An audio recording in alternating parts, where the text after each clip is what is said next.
ayan na guys, magluto tayo ng roast biryani. Ayan.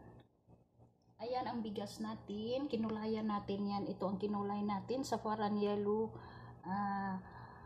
color powder, at saka raspberry food color powder. Ayan ang halo. Kaya na gano'n na yung kanin.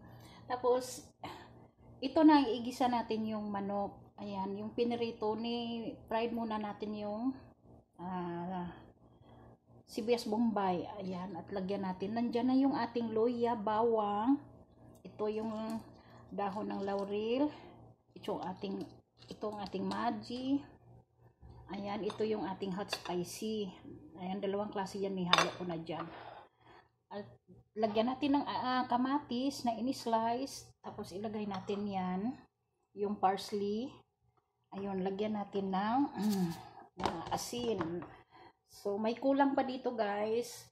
So, okay lang kahit kulang ng yogurt. Dapat haluan pa yan ng yogurt. So, wala. Lagyan ko na lang siya ng cream. Mayroong cream doon. Cooking cream. Okay, yan lang po. Magluto tayo ng Arabic food. Pagkatapos natin gisa yung manok, ilagay natin yan sa taas, yung kanin. So, ito na ang ating kaldero. Hinanda na natin. Ayan.